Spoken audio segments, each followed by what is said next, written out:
Hello, and welcome to The Fool and the Philosopher. The Philosopher and the Fool. You know when you have to come back several days afterwards? I was thinking about the last podcast we had. It's called The Ghost of the Donut. Is that what it's called? The Spirit Escalaire? Ah, the Spirit of the Stairs. Yeah. Right. Eclair. The Spirit of Declare, yeah. Yeah. So, I didn't come to a satisfactory conclusion with the service guaranteeing citizenship or voters needing education or housing requirements. Because some of the problems there is you can gatekeep people out of these systems. Like, especially the house owning and education. Also, you don't trust education. They might educate poorly. Yeah. So, my thoughts on why it's attractive all the same, not the requirements. I don't care as much about the requirement. I've come up with a solution to that as well. But it's you want people who have to give something up or have an investment to actually do voting. That's the idea behind it. I just hadn't... What if... Because, it's really hard to figure out who's done what, right? Instead of trying to formalize, you have to pass this test to vote, or you have to...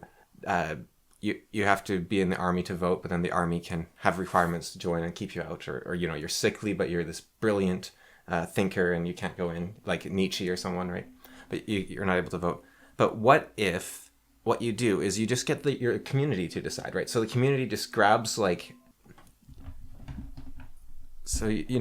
in the community just grabs, someone, and they say, yeah, this person is the person that I think is worthy of voting. And so you gather in your country 200 to 300 people, you form a sort of parliament, and then you get, these are the actual voters who vote the leader in. So, I'm going to still say no, and I'm going to actually go back to the military thing. Okay. Because one of the things you say is we have Nietzsche, sickly, or we have wheelchair guy. Oh, Stephen Hawking? Stephen Hawking. They can still serve. And there's people who can't serve in the military, they're not good enough. They can still be janitors. We will find a way for you to have service, but you must do 2 years of service. And so it's not about being in the military that matters with this thing. It's that you've sacrificed 2 years of your life to service. What if then, you start getting to slavery or to, casting couch scenarios where it's oh, yeah, no, we're not going to hire you for anything. But if you do want your 2 years of service, then I've got any system, house plant that needs watering. Any system is vulnerable to corruption. And so that is something I don't think you can systematically avoid. And so you have to instead try to have things such as the First Amendment that cannot be infringed. Like free speech, you mean? Or yeah, the First and Second Amendment.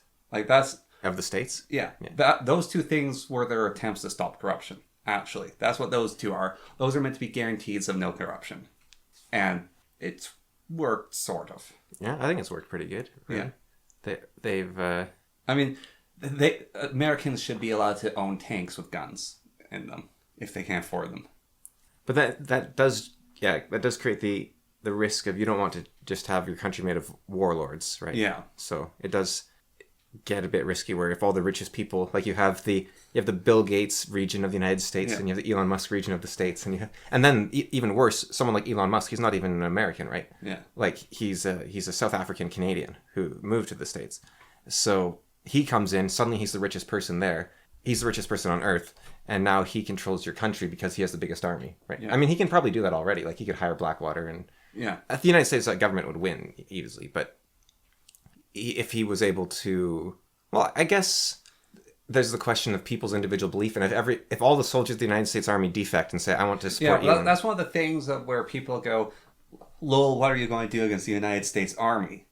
The United States Army is the people. You do realize this. Well, that's where things like drones and automated gun robots and that sort of thing concern me, because at some point, then the army is just the president. Yeah. And then the president is a tyrant because they're accountable to no one. The moment a leader gets an army that obeys them unquestionably, then you have problems. And that's when everyone starts having sound guns and radio weaponry and EMPs to obliterate those things. The original seal of the United States, there's a few proposed ones. Yeah.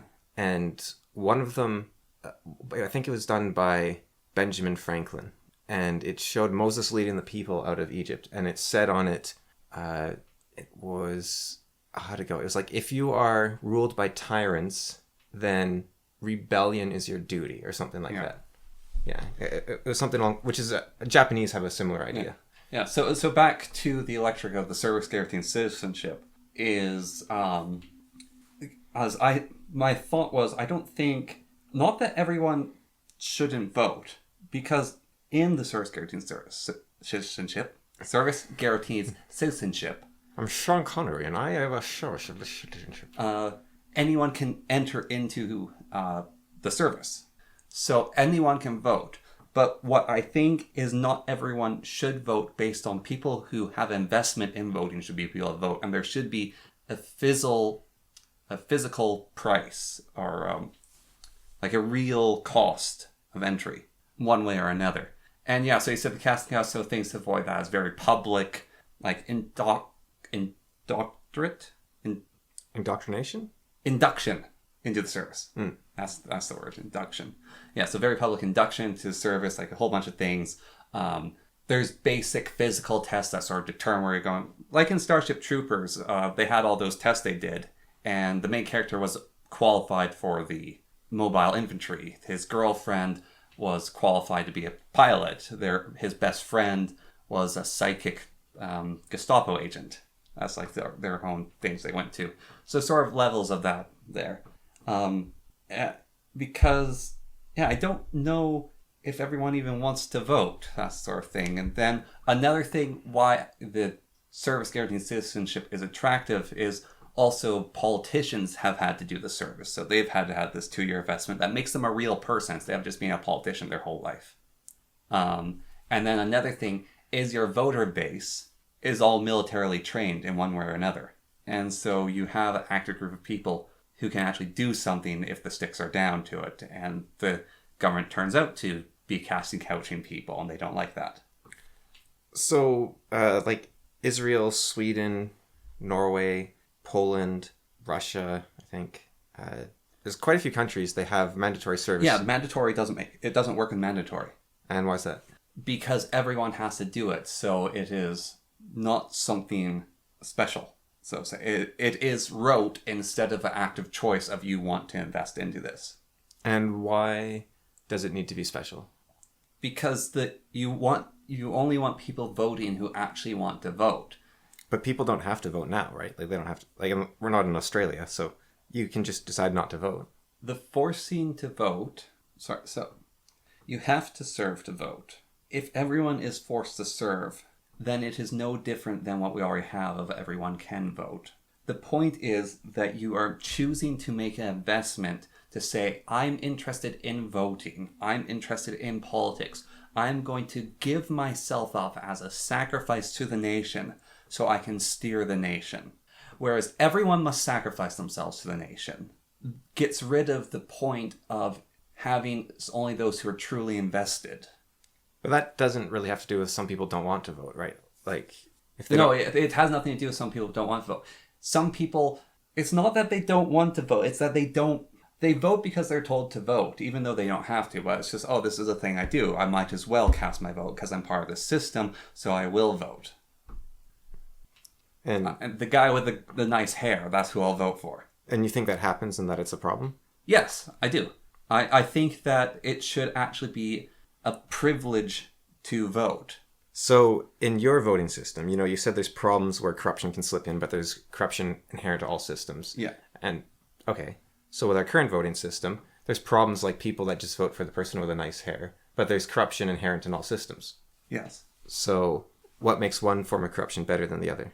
The corruption will happen anyways. It's the person voting for the person with the nice hair shouldn't be voting. They just shouldn't. But neither should the corrupt politician be deciding what the person gets. That's not where the corrupt. Like, for instance, you said you take all these physical tests and it puts you where you should be in the army, right? So then you take all the people that vote against you and you put them on the dangerous front lines where they all die. And so, it's not about getting rid of corruption. That's not what this system's about. The system isn't about eliminating corruption. The nice hair person isn't about corruption. I'm saying there's going to be corruption, but that's not where it's the dribbling moron who votes for people with nice hair shouldn't have a vote. Yeah, but neither should the corrupt politician be allowed to kill our greatest warriors because they disagree with him. My point isn't necessarily corruption, it's that you're accepting flaws in your system, but not accepting the flaws in the current system. And so, what makes your flaws more acceptable? I think they'd have less chance of happening of the casting couch. Based on what? Based on a lack of complacency. Because this is an active choice rather than... corruption, I think, is bred by complacency all the time. A lot of how corruption can get away with things is complacency. Whereas this is a system based around actively choosing to do things in an investment of stuff. So it's active rather than passive. And I think active has a much lower rate of corruptibility because active people are more likely going to react to corruption. Okay, like the people saying, oh, this casting couch guy is a prick, and so they would point that out. But like you said, it's not about corruption, right? It's about the flaws in each system. And so you think your system would be less flawed because people are actively making the decision to sign up. So what if you make the requirements, like you service to what? Like you're saying the military or service to the government, or what's the I think the military, the police force, and the firefighter, like services. Services. Like frontline service. Okay. So you're doing something that's saving people on the front line or something like that? Something that has a risk to it. Something that requires a potential ultimate sacrifice. So what if you said like active, it has less risk of flaws, but what about encouraging the government to create wars so that they can make the process of signing up more frightening? Or to justify the government would be people who've been through those wars, though. But now you have to have been those people to do that. But now you make it, you want to pull the ladder up behind you because that's what people do. So you're like, okay, we went through little war, now let's make big war, and then we'll make it too scary for those people. Now we have a smaller voting base that's easier to influence. Well, I think for decisions like war, you would actually have to have the citizens vote on it. Yeah, but they can't vote because they have to be in the mega war first, right? Well, you have already had citizens serve. But people don't like it when you lower the voting age, right? Because now you have more people diluting your vote. And so if you agree to a mega war, then your vote is better. And you also don't have to fight because you already did your service. You're like, I don't have to fight and I get to keep people. I think service changes people that they might not actually be like that. Or as much. Now let's imagine we have your system, right? We're in your world with your system. This is podcast. And here I'm sitting here and I'm like, okay, here's a crazy idea for a voting system, right? What if we have a parliament of people and everyone in a district of like 100,000 people votes for one person to go represent them in parliament.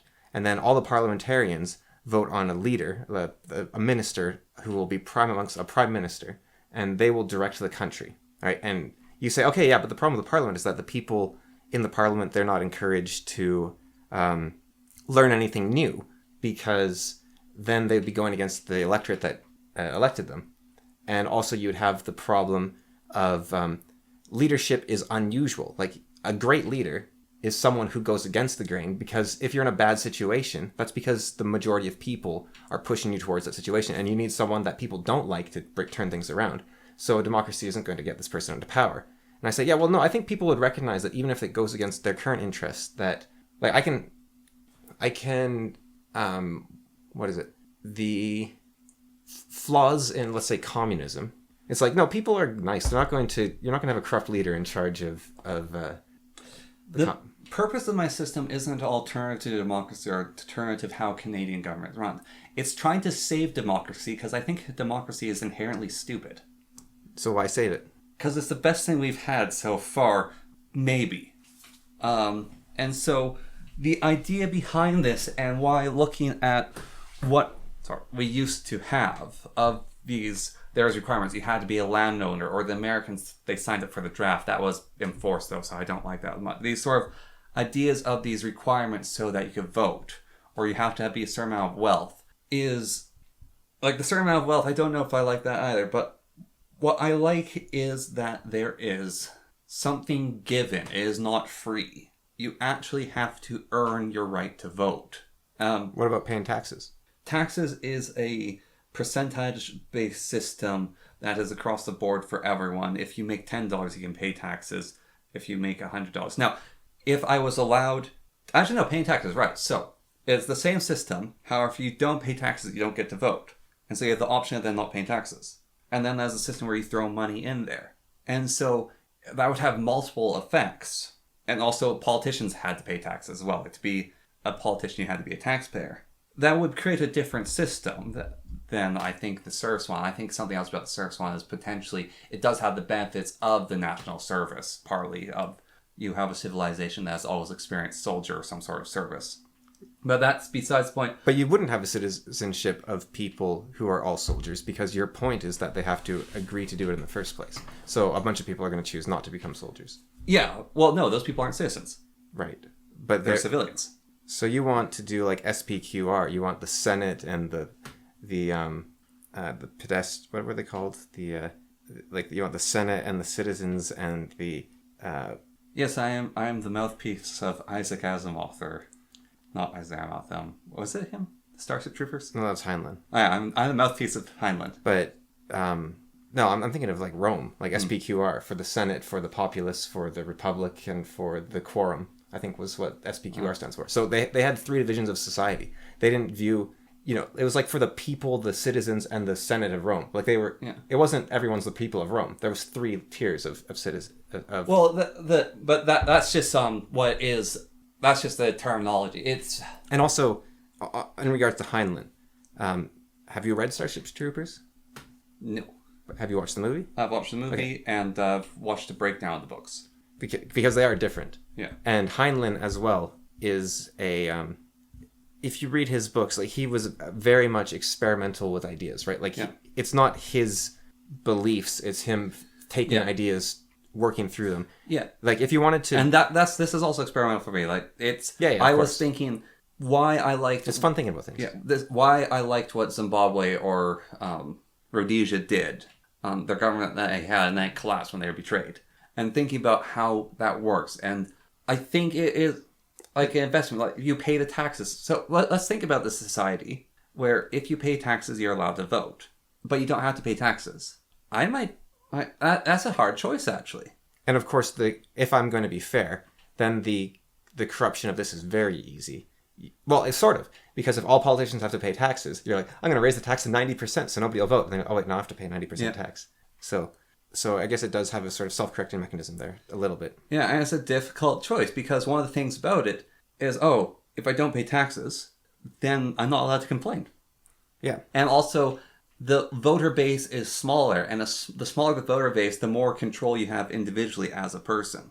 Because one of the problems with democracy, I think this is an actual problem with democracy, is the massive increase in population.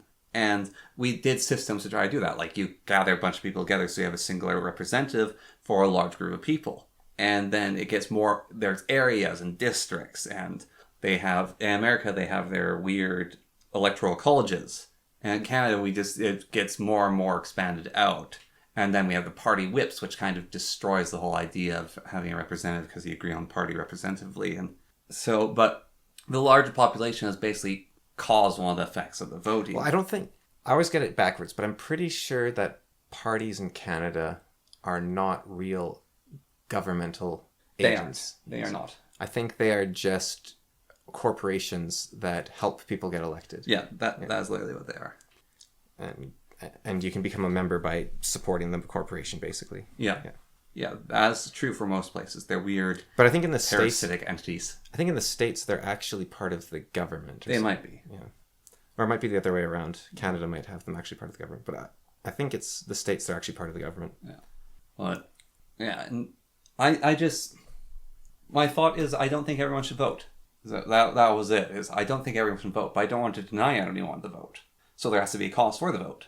And you want people who have invested somehow in the system. But I think everyone does because of taxes, right? Like, and you were saying some people, they pay less because of the percentage, but that's true of military service as well. Some people are going to be worse soldiers, and also some people are suicidal or nihilists, and their life isn't as valuable on the front line as someone who has 12 kids at home, and they want to see them grow up, right?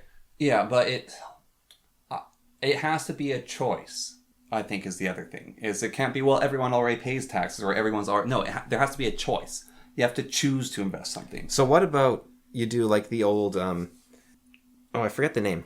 Back in the 1100s in England, I think it was, every man had to have a spear, an armor, and a shield, I think it was. So what if you take that system, but of course, like you said, that's forced. Like you have to have this, right? But instead you say, look, if you own 2 machine guns, you get to vote. I think that's not a heavy enough investment. I think there actually has to be a real sacrifice. Like you have to... Okay, so you brought up Zimbabwe, right? So you have to have like 3 goblin heads in order... It was Zimbabwe, right? That was getting attacked by goblins? I don't remember. Well, I think it was Zimbabwe. So you have to bring 3 goblin heads to the government, and then you get your voter card. Like what is an investment, right? Because some people, they go to the front lines, nothing happens, they go home. Some people, they go to the front lines, nothing happens. They're traumatized by all the surrounding events. They're ruined for life. Some people go... It's not about going and killing people service. It's... You are in a military system where you can be called to die. You are in the military. You sleep in a barracks. You went through a boot camp. You are called to do the engineering corps where a natural disaster happens, so you're deployed to clean it. It's not just about the going and killing of people. It's the military experience. Like, people who have never seen combat service, who are still veterans, usually have a quite different outlook than people who aren't. It's something you did, and it doesn't even have to be the military. It is doing something. It is giving your foreskin to the government. Ew. To use biblical terms, which is used far too often, of like the foreskin in my heart and stuff, and talking about sacrifice. It is making a covenant to vote. It is giving something up. Maybe to vote, you have to sacrifice your firstborn child, and then you're allowed to be a voter. Like that. Okay, what about going to public school? If there's an option not to, then it's... You don't have to go. You have to be educated, but you don't have to... You have to get rid of the have to be educated. Okay, what if... It has to be a sacrifice. A sacrifice. It can't be, everyone has to do this, and there's option B or there's option C. You have to kill your daughter, you have to kill your sons. No, you can choose not to kill your children. Okay, so what about you have a system where I go to school, right? You join the military. Bob over there, he pays taxes, and all of us get to vote. If those are... Because there's different ways of sacrificing and showing service. Like, yeah, I'll get my PhD, and that's my sacrifice to the world. I have made a master thesis, which has increased the knowledge of my country. You have shot 3 goblins on the front lines, therefore securing our border. And Bob pays taxes for the rest of his life. And when he stops paying taxes, he immediately stops being a voter. Well, that doesn't seem like, he got you, and he got you through the military, and he got me through school, and so no, he has to keep paying. Well, that seems harsh. Well, then it's just it can't be a singular monetary value or a one-time payment. But you'll run out of foreskin eventually. Okay, what about like ritual scarification? Like if you stab yourself in the arm, you can vote. If that's what's required, like, sure, that can work too. So it's more about the sacrifice than the benefit to the country, possibly? The sacrifice is, I think, one of the major... I think it needs to be both. I think it needs to be a benefit to the country and a sacrifice, and that's why I'm most drawn to the service guarantee. That's why I'm most drawn to the military service or the service. Okay, so you, like, cut off... So it's... Like, these other things we're saying is expressing part of it, is there needs to be a sacrifice. But if there's going to be a sacrifice, it might as well be a useful one. Okay, so well, maybe not the ritual scarification then. Yeah. Unless, like, I don't know. And I think why, again, I'm drawn to the military is it's a very human thing to defend people, to give yourself up for 2 years to serve something greater than you are. That's the whole thing of the military, is you're serving something greater than you. You are in a band of brothers. You are doing something that the ordinary person doesn't do. And for that, you get your reward of you can vote. All right, so I've got a side tangent that'll pull everything I'm thinking about together here. So you're Mussolini, right? You're taking over the government. Everything's great. Everyone loves you. And you've started fascism. So now you need to go to Ferrari and Parmesan and all the big Italian manufacturers. All right. The pizza. You got to go to Luigi's Pizza and you say... Olive oil. And yeah, you go to Luigi's Olive Oil and you say, Luigi, I need the olive oil. I need 500 gallons. So you're giving out contracts to all these places, right? Because you're fascist. So you got to tell them how much to make. So you're giving them all the contracts. Or you're Stalin, congratulations. And you're like, okay, we need more toothpaste. So I'm going to tell the toothpaste factory to make me 500 bales of toothpaste, right? And then you go to the pitchfork company and you say, I need 7,000 pitchforks because we were short 7,000 last year, right? Yeah. And now, boom, you're Kamala Harris. You're the president of the United States. And you're like, and they're like, how much should a pitchfork cost? And you're like, I don't care. I'm American. Freedom! Eagle flies by in the background, right? Okay. Let the people figure it out. And so that's how the free market works, is that everything is done by the... You let because you have this incredibly complex system that looking at all the parts is way too confusing. So you're just like, let the free market decide, right? Yeah. And it'll decide on the price of pitchforks.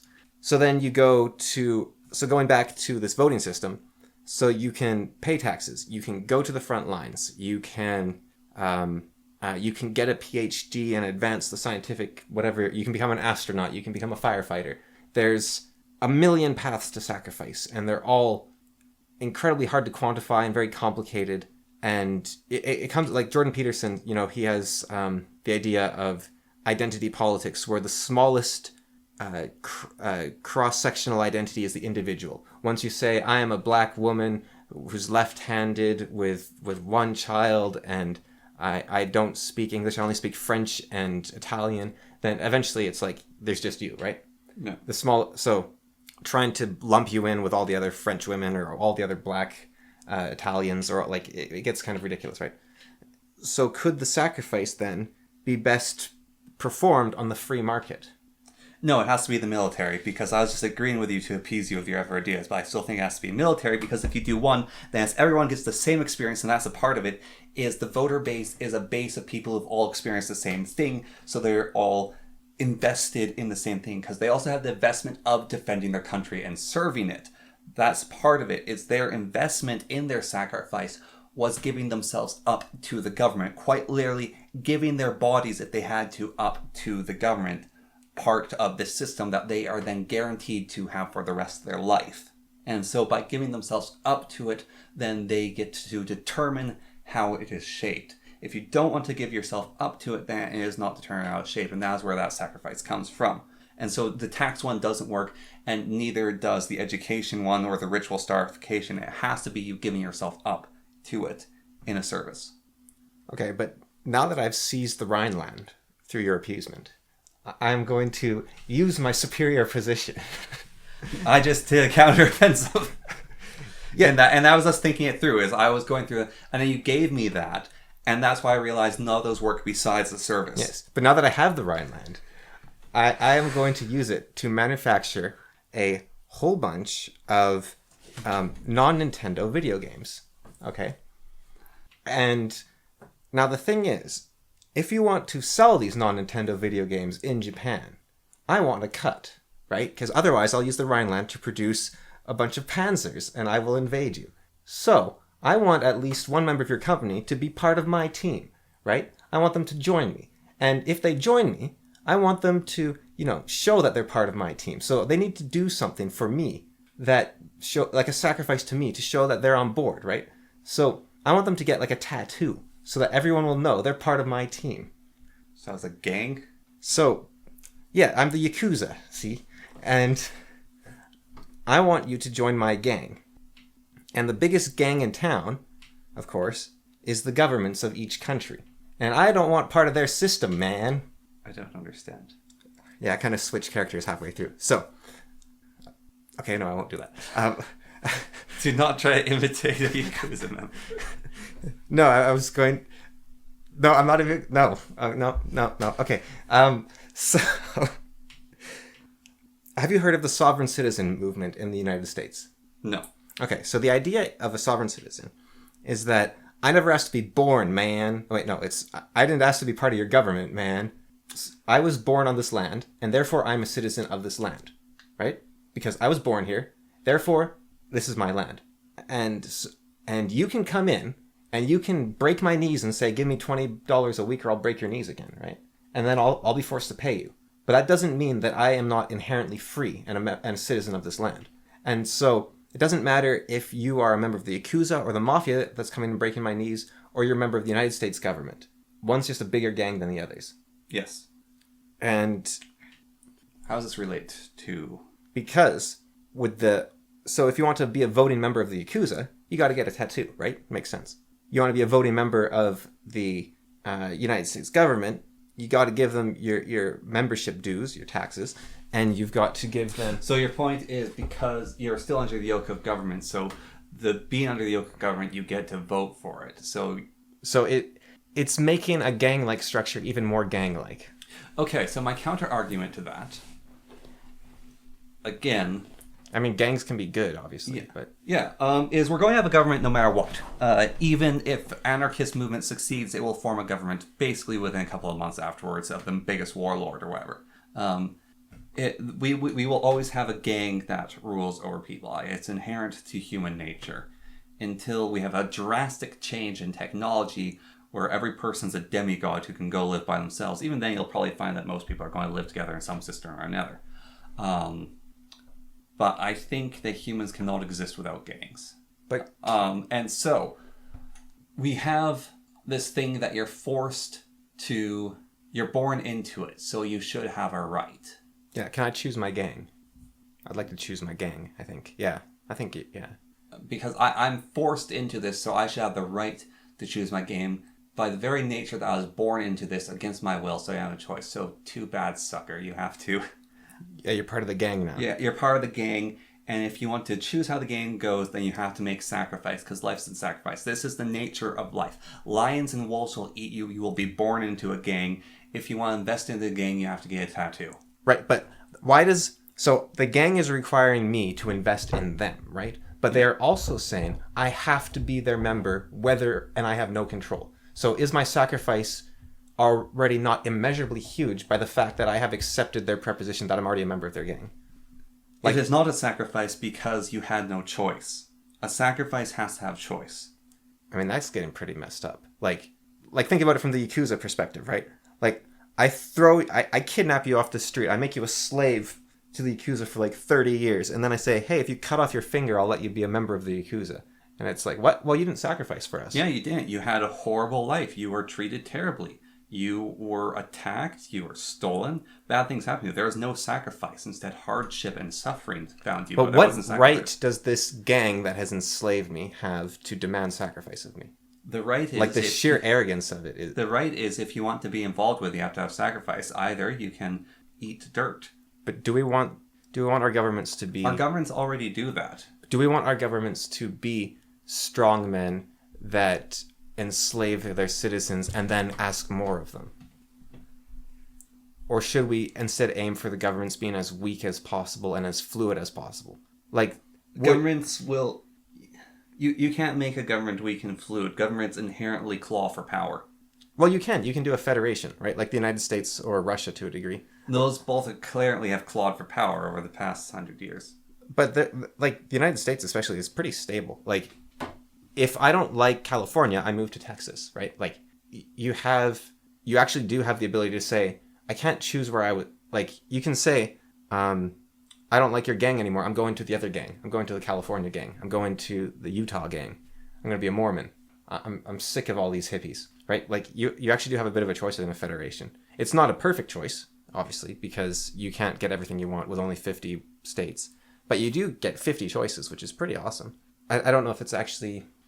if that matters or not, but it could be supplemental to your idea. You could do my system in the States. You still have to serve the military, and then you vote like everyone else. Well, I was thinking instead, Utah is that you have to be part of the government you have to be in the military for sacrifice, but California sacrifice, you got to do ayahuasca with the governor. No, that's like I said, as I pointed out, it can't be a multiplicity of sacrifices. It has to be the sacrifice up to the government through the military, as I explained. Well, you said it has to be unified, right? That's the important part. But if everyone's doing ayahuasca together...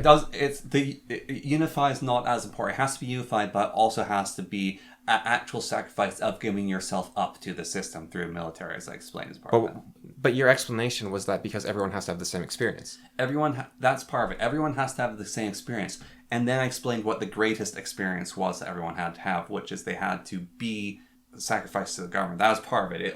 You have to give yourself up. Right, but you're giving yourself up with the ayahuasca ceremony. No, you aren't. You don't have the chance of getting your head blown off. That's not a sacrifice. That's not 2 years of your life lost in service to protect your nation. That's just getting weirdly hallucinogenic. You're fighting demons. You're seeing other dimensions. You're breaking your mind. Like, that's a sacrifice. But then you could say, well, paying my taxes is a sacrifice. I mean, it is. Like, you said you're spending 2 years of your life, right? Yeah. Taxes are 40%. You get, a lot of people, not you, but most people, get paid by the hour. Yeah. That's 40% of their life. Yes. They're giving to the government. That's way more than 2 years. Unless you're like a 4-year-old. Like, taxes are the biggest sacrifice of all. Like, maybe your head's not going to get blown off, but you're giving away. You live to 80, you're giving away 35 years of your life. Sure, it can be unified state by state in that thing. I still think you can all escape the reality of taxes to a certain extent. I don't think they should be nearly as high as they are if you're going to have government the way you are. See, you could do the state by state. But the idea of this is it has to be a worthy sacrifice. So in that state, well, would that work? Because you'd have the military state, let's say military state 1, and you have ayahuasca state 2. So they both get to vote for their governors, all that stuff. But then they also get to vote for the president because they're in a federation. Yeah. Military state 1 might hate ayahuasca state 2. Yeah. I mean, they already do. That's kind of the risk of a federation. Yeah. But that's also the awesome benefit of a federation is if you don't like the laws, you don't have to leave the country to get better laws for yourself. And then the strongest laws win. It's like a little Darwinian complex. But would it be fair, then, for ayahuasca state to elect a president who declares war on bad guys from the moon, and then military state 1 has to go fight it? Or would it be fair for military state to declare a war to fight the bad guys from the moon? It would have military state 3 pay for it?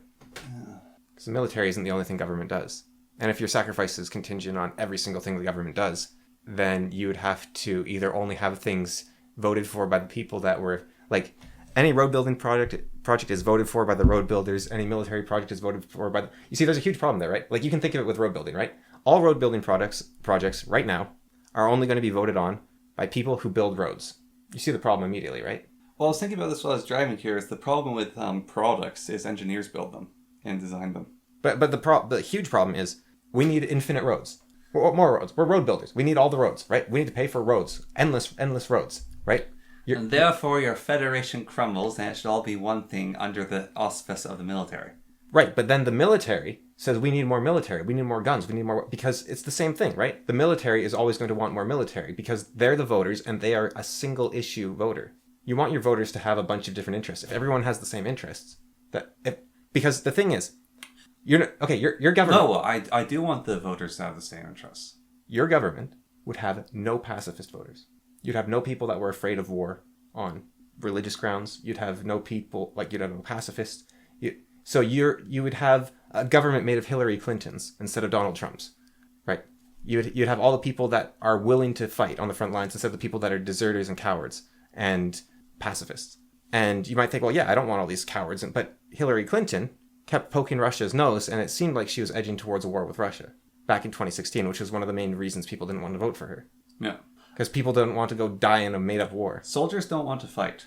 But you're losing all your pacifists. Pacifists refuse to fight on moral grounds. Like, Quakers are not allowed to vote anymore. They can be medics. Service doesn't mean...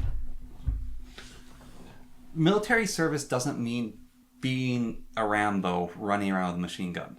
Then why can't you do ayahuasca? Because you're not in the military service. What if you're the military shaman?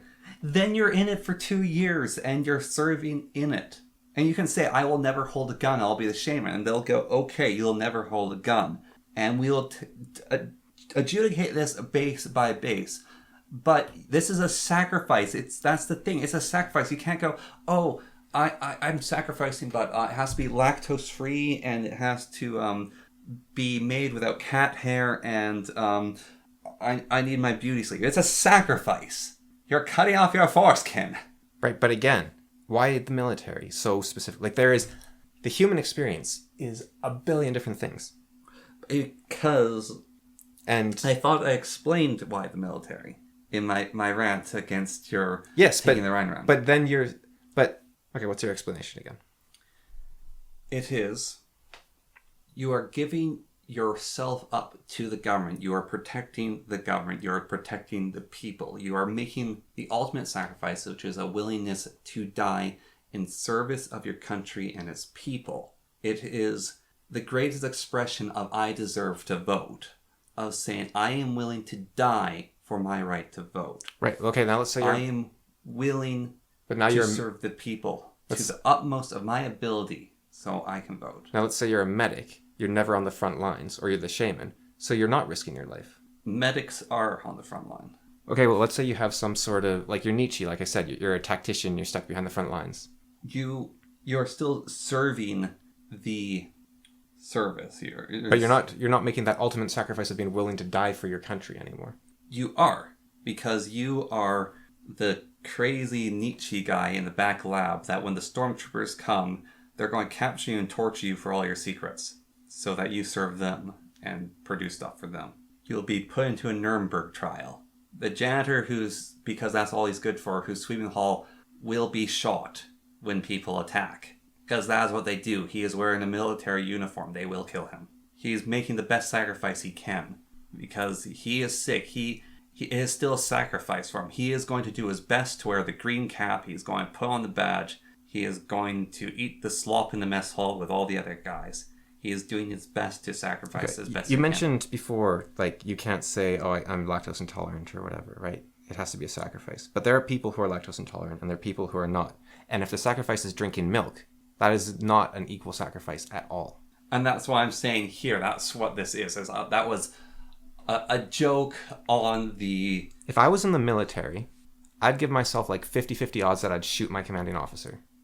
Like, that sort of structure does not resonate with me at all, right? Like, I'd be fighting every day and they would shoot me, they'd court-martial me or something, right? Like, it's messed up to try to break someone down into nothing so that they'll obey you unquestioningly when you tell them to die. The reason a lot of soldiers are bonded is because of trauma. Like, they're laughing and joking because that's what they have left, but they're all like, PTSD'd, except for the ones that aren't. And the ones that aren't, are they making the same sacrifice? Or are they just having some fun killing people because that's what they like to do? And do you want those people being the voters? So what's the service then that we could have that would be a sacrifice? That's a worthwhile sacrifice to make it so that you can vote. Because I don't think everyone should vote. That is what this is coming down to. I don't think everyone should vote. I genuinely don't. I think there are people who vote because it's just what they are told to do. Or there's people who are like, oh yeah, I'll vote, I suppose I can. There's some people like, I can't be bothered to vote. But I think there should be an actual cost to pay for voting. Okay, here's a question. And so this is one of the solutions that I saw. Now this is trying to redeem democracy, because I think there has to be something given in order to be vote. I think there has to be an investment in the system. It's part of, actually going back to taxes, that is what homeowners is the people who are of a certain amount of wealth, they own property. Why they were allowed to vote is they paid property tax, and that property tax was the reason that they could vote. That's where that came from, was the wealthy landowners could vote because they had an investment in the system. But there's corruption, there's those problems there. So we can't say, oh, you don't have enough money? Well, you should have been born richer if you wanted to vote. So we can't have that there. But there is the reality that there is some people who are lactose intolerant, and that is their unfair lot in life.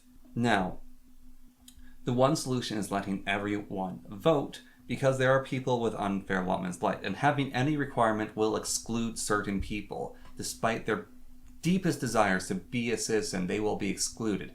An armless person probably will never be in the military. Like Ricky, that guy who's like missing his legs and arms, he can't be in the military. So we can have a liberal system, quite literally in the term liberal, of everyone gets to vote. Or, I don't think that works personally. And so if we are going to throw out a liberal system, then what would be the best sacrifice, the best investment to say, hey, I want to vote, I deserve this, I did something for it? What is the best one? So my thought is the military for that. Military as it currently stands, maybe not that kind of military. I don't know. You say you hate the breaking people down, building them up again. You might kill your commander. The I mean, maybe that 50-50 is good for me. Yeah, and maybe you shouldn't be someone who votes. So here, I've got 2 questions then. So, well, I've got a lot, but... Okay, we implement the system, right? Yeah. Do you join the military? I think so. Okay, and then why haven't you joined them now? Because I decided to do other things. Because I was really close to joining the military. But I decided I wanted to try to do something else. And now it's also, I don't like our military. I don't like what's happened to it. And I would have joined the military 20 years ago, but... And what about in your system? Like, we have your system, and the military has become an institution that isn't likable. I think the reason the military has become an institution that I don't like is because everyone has access to voting. And so we have an incredibly scummy, corrupt, unpleasant government. So, let's say you're an economist, right? And you think everything... Like, if the people are rich, the country prospers, right? Yeah. I mean, you don't have to be an economist to think that. That kind of follows, right? If the people are healthy, the country prospers. Like, there's a few things you can look at, right? So, wouldn't you want your voters to be the most economically educated? Or wouldn't you want your voters to be the most health-educated people so that they're voting for policies that make people as healthy as possible or as rich as possible? Or, like, when you're voting for... All your voters are skilled soldiers. Now, obviously, there's more to life than just being a soldier, right? But it's like, if your country is strong... Sorry, if your military is strong, your country prospers. Is not one I've really... Rome? Or the United States. But it's not one that's said, let's say. British Empire? And then is your measure of strong conquering other people, though? Because those 3 empires here did a lot of that. Like the United States, well, their military, for one thing, it employs a massive amount of people. Let's go back to one of the other topics from last podcast, where we talked about colonialism. And there are a lot of people that saying colonialism is a good thing. And you push back against that, I believe. So I don't think colonialism was a good thing, nor do I think it was a bad thing. I think it was. And so you're playing Civ 5, right?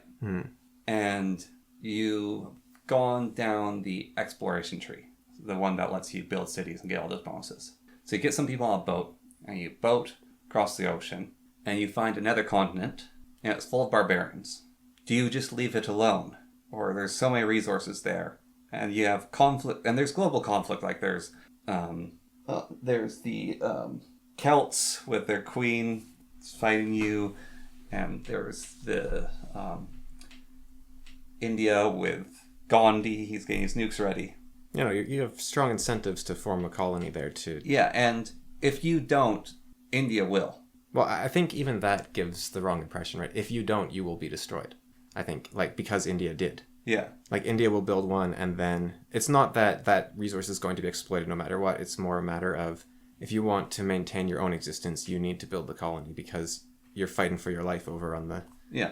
In the mainland or something like that. Yeah. Yeah, no, I think colonialism is generally a fairly natural process. Yeah.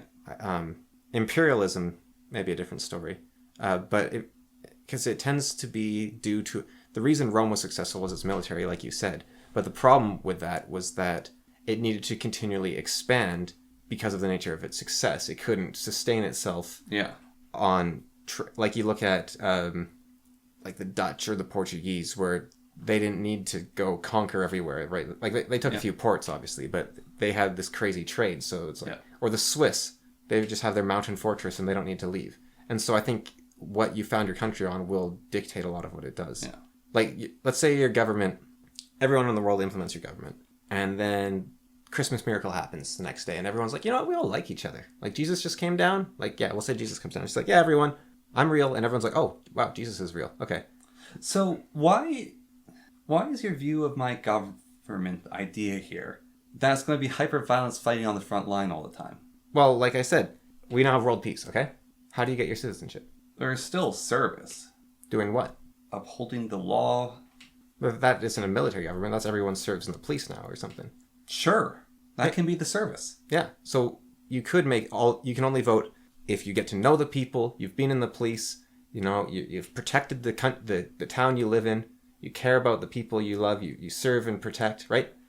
Or it doesn't have to be the military. That's why I'm saying service guaranteeing system. I'm just using military as one of the examples. Right, but then you said... Because in Heinlein's book, service is military firefighters, police, right, but then rescue services. When I gave other examples of service, you said, no, that was just appeasement. It actually does have to be the military. The other examples you gave were drinking ayahuasca, paying taxes, and being a nerd. Yes, but you did say then after that it has to be the military. Yeah, and so I will correct that. It has to be service. It has to be a sacrifice. That's the more important thing. It has to be a sacrifice. But then when I give another example of a sacrifice, like being a nerd or paying taxes, that doesn't count. That's not good enough because you can't die from being those. Right, so is death a component of this? Yes. Okay. So it's not necessarily about the military, it's about putting your life at risk. Yes. Okay. But it's not about your time, because taxes don't count. Yeah. And it's not about your mind, because ayahuasca doesn't count. Yeah. And it's not about enlightenment or leading your country into greatness, because again, ayahuasca doesn't count. Like, it is specific. You can do all those things, but you also have to put your life on the line. But you don't want your voters... Like, okay, let me put it this way. You have 2 doors, right? In one, you run through and there's a 10% chance you get shot by a bullet, right? Yeah. The other door makes you the greatest economist the world has ever seen. You actually know which form of economy works and you're willing to implement it and it works out great, right? You can only go through one of these doors. And you get the whole world here. They start funneling through the doors. They get to choose their door. And only the people that get shot at get to be the voters. And all these brilliant economists, they don't get to be the voters. That's unfair. Why is that? Because one person will go through that door and maybe be a brilliant economist. Another person will go through that door and you will get a Keynesian economist, and then another person will go through and you will get a Brandenburg economics. Okay, so then what about the shooting door? One person will get shot at and it'll change their life and they'll say, I did this for my country. And another person will be like, this was fun. And another person will be like... Yeah, but they went through a door that could have killed them. But it's not the same for each person, just like it's not the same for each economist. The educational route does not have any sacrifice in the fact that you're putting your life on the line. And you chose not to go through the gun door. That's not putting your life on the line. That was to answer the first part of your question. The whole point of this... But your criticism of the gun door was that it's not all equal. But it's not all equal. In the economist door, it's not all equal. But in the gun door, no, it's also that's not the point of the economist door. The economists aren't sacrificing their life. Okay, then that should be your argument, not the other one. The economists aren't sacrificing their life. And it's fine to have good economists, but the economists should have to turn around and go through the bullet door as well. And you can do that in my system. You can turn around and go through the other door as well. You can take both doors. No, in my magical doors, you can only go through one. Yeah, that doesn't work in my system, though. Right, but which country do you want? Like, I want the magic door that gives me supercons because it's magic. Yes. Okay. That is not what we get. We do not have magic doors. Right, but we don't have the magic military frontline where you become an honorable hero of the people either. You don't have to be honorable hero. You just have to have a 10% chance of dying. But again, that has unequal outcomes, and it isn't a magical fix to people. But more importantly, your point is sacrifice, right? My point is there has to be a cost of voting because not everyone should have to vote. So I'm going to make the cost sacrifice because sacrifice is something that almost anyone can do. And I think it's a worthwhile enough cost, which is relatively hard to corrupt. But overall, I think But corruption isn't the point. Corruption isn't the point. But overall, I think... Corruption isn't the point, but I think it helps, actually. I think it does help reduce corruption. But the point is, not everyone should vote. The further point is, I don't think democracy works. So just going back again to the 2 doors for a moment. The argument then against my 2 doors... I don't know. It's a dialect. On one sense, it's interesting to discuss that the doors aren't equal because then we have the discussion. Either door, 2 people go into the bullet door, they get a different experience. 2 people go into the economist door, they get a different experience. That's an interesting conversation. From a debate point of view, you don't want to mention... You want to stick to your point of it has to be about sacrifice and ignore whether or not the outcome is equal on the door. So I'm conflicted here. I think dialect is more interesting in general, so I think it's fun to go that way. But when you're taking over the world, just stick with the sacrifice. I'm trying to explore ideas. I'm not trying to debate you. I'm not trying to win. I don't like democracy. All right, here's the thing. This is my attempt to save democracy. Okay, let's go to that now, okay? Yeah. Good. Okay, so This is my attempt to save democracy. what's wrong with democracy? The people are retarded. Right, but why? The problem with democracy. Are you familiar with elite theory? Yes. Have you looked at the outcomes of voting based on voter group and how it doesn't actually matter like what the voters vote for at all? Like all that matters is what the the big nonprofits want and what the rich people want. Like the influence of what the voters choose who gets into power, but then that person in power makes the decisions, and that person's decisions do not align with the voters. It aligns with the people that talk to them. And the people that talk to them are all the rich and powerful people. And that's another problem with democracy. But my point is that it doesn't matter if the people are retarded. Yeah, that is one part of it. And the only way for a low-class person, to put it in sort of British terms, well, not really British, American terms, I guess, low-class versus elite, right? The only way for a low-class person to actually influence voting in general is to have friends in high places, right? Which you do by being interested in some way. Like take a Joe Rogan, right? Yeah. I don't know his background, but it doesn't really matter because his main claim to fame is that he's super popular comedian and podcaster.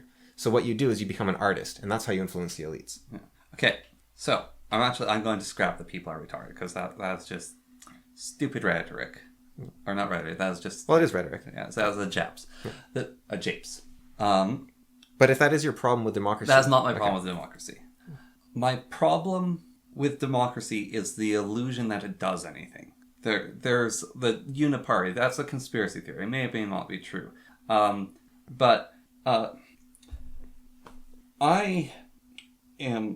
in a political system. We have Team A and Team B. Yeah. So we have a 4% tax. So Team A goes, all right, taxes increased by 4%. We have an 8% tax. Team B goes, vote us in, we'll reduce the tax. People go, okay, we'll vote in Team B. Team B goes, okay, we're reducing the tax. You now have a 6% tax. Everyone's, yay. Team B reduced the tax. Team B also declared war on a different country. We don't like them anymore because they did that. We vote for Team A. Team A raises taxes by 4%. We have a 10% tax. Team V says, we'll lower the tax by 2%. Yeah, so they hand it off back and forth, getting their goal passed, right? Yeah, and also there's part of handing back, but also there's a short-term investment. And because we can switch our ire between one team and another and choose, we feel like we're actually getting something out of it when really we aren't. Whereas if we have a king, and the king says, all right, I'm increasing the tax to 10%, we're going to cut his head off. Yeah. So, I mean, that seems like a good idea. But why does having... So, we have this problem where both parties' interests are aligned, right? Yeah. So, the solution... This is me being completely uncharitable here, but I just want to say it because it's funny. So, the solution is to give all members of both these parties a common background. They already have that. But what it does is Mr. Nobody also has that background, which he wouldn't have had the common background of those elites because they both had that common background. Therefore, he is now actually... So now they've served beside each other. Yes. Now he has joined the gang properly instead of being kept out of it. What if we treated being a politician like being a prison sentence, right? And so you have to do community service. So... If you want to be prime minister... I mean, these are other ways. This is me trying to fix democracy. We're starting like slightly different systems than democracy that could have it. Like we have the orphanocracy. I have another one is if you serve as a politician, all your wealth is stripped from you. Okay, and after you retire from being a politician, you have to like live on a farm for the rest of your life. So going back to fixing democracy, right? Yeah. That, of course, carries inherent in it the presupposition that democracy is broken. And let's look at that more. I think the benefit of democracy and when democracy is brilliant at its older form, which people reminisce about, because that's the thing, is people are nostalgic. Women couldn't vote. No. Oh. Its older form, people are nostalgic about, is it didn't mess with people. That was one of the really nice benefits of democracy that we had of these new governments, is it left people well enough alone for a relatively long time. But making everyone forced to sacrifice to the government... Well, not forced, I guess. Everyone deciding they can sacrifice to the government, I guess because it's the choice, is that's important there. The benefit of democracy is an illusion because governments will continually claw power to themselves. no matter what they do. So instead of having the illusion of there's power, that is where monarchy comes in, is there's absolute power. Now, what the making everyone serve does is, one, it makes an actual investment. It makes it more of a passive system that people are like, I don't care about, I'll just vote. It makes this system that I invest about. It makes it so everyone has a commonality of background. It, and as I said, there are people who shouldn't vote, but and I think actually some governments do have a plurality of there's people you should vote for and there are people aren't to vote for. Every once in a while you will vote in Bukele or I don't know who that is. Victor Chavez. I don't know who that is either. Argentinian president, and the guy who's imprisoned like 100,000 gang members and in South America. Yeah. What's the country? They're both South American countries. Yeah, but what's the country? El Salvador. Salvador, yeah. El Salvador. Yeah. Yeah. Because those guys are not a part of the system of... Right, but democracy allowed for it to happen all the same. People got fed up and they voted for change and they got change, right? Or like Milei in Venezuela. I think... or Putin and Boris Yeltsin. I think the service guaranteed citizenship model would make those people appear more often and also would reduce the chance of their predecessors existing. Do you think saying that a pacifist can be a medic is completely dismissing pacifism? Because you're still allowing a war to continue. I think pacifists get their heads cut off by warlords. And you want your country to be run by warlords? No, but I think pacifists need warriors to defend them. I'm thinking like you could never have a Gandhi, right? Like if you're... Because Gandhi, very democratic in a way. It's everyone looks to this random dude and they're like, yeah, we want you to be leader. I think... Or like Mandela, he was actually leader. I don't think Gandhi was ever leader, but... Pacifism is a luxury or a death sentence. So you should just say they can't vote or they have to come up with some sort of concession, basically? Yeah. I don't think pacifism's a luxury. I think it's a very, very difficult principled position. But like you said, death sentence. Yeah. But I think for the most part... Well, let's say true. Well, maybe that's a no true Scotsman. But I think that, let's say all pacifism might be a death sentence then. But if everyone was a pacifist, it wouldn't be. One psychopath. Right. But that's the foundation of Kantian morality, right? It's the idea that if we are all rational beings in the universe, no matter how alien we are, we can come up with the same principles of morality. And if we all obey them, then everything works out. Yeah, but 3% of the population are psychopaths. Which is sort of what Nietzsche said, where he said, or you can choose not to. Yeah. Yeah. And that's where it all falls apart. And that was Nietzsche's source of despair, in part. Because he's like, rationality doesn't serve. God isn't around to enforce it. So what do you do? So, going back to broken democracy. I was giving some examples of resets, and you gave some examples. Like in El Salvador, we've got Milei in Venezuela. We've got Yeltsin in Soviet Union. We've got Putin to some degree in Russia, at least early on. You've got... even Stalin, well, not Stalin, even Hitler and Mussolini, people wanted change. Yeah. They voted. So you can have change in democracy. But I think that the service guaranteeing citizenship would reduce the need for radical neck breaking, which causes people to fall between the cracks. And so the problem you said you're seeing in democracy is that the parties' interests align and the people don't actually get a say.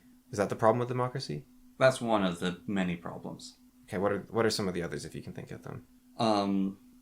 I actually do think that everyone having the ability to vote is a flaw. In of itself? Yeah. Not just because of the results it produces? Yeah. I'll have to expand on that. There's some people I think who shouldn't vote. Why? Like disagree with them. Because yes, but that's where...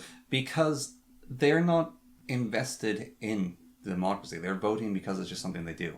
So the problem with democracy... unneeded fat in the system, and that unneeded fat gives the justification that is the people's will that I'm doing what I'm doing, so therefore I'm right.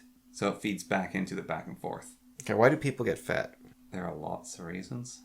Yeah, but why is it even an option? So they can store for periods of starvation. So there's unexpected circumstances where negatives become positives, right? Yeah. Yeah.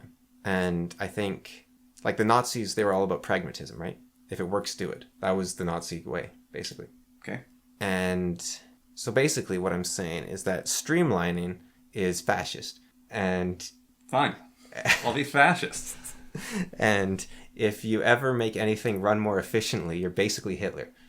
It's not about the efficiency. It's getting rid of the excuse that is the will of the people. Okay. Therefore, what I'm doing is right. It does feed back into the trading back and forth. But going back to it again. So it's inherently, having everyone vote is inherently wrong because the people aren't invested in the incredibly important system they're participating in. Yes.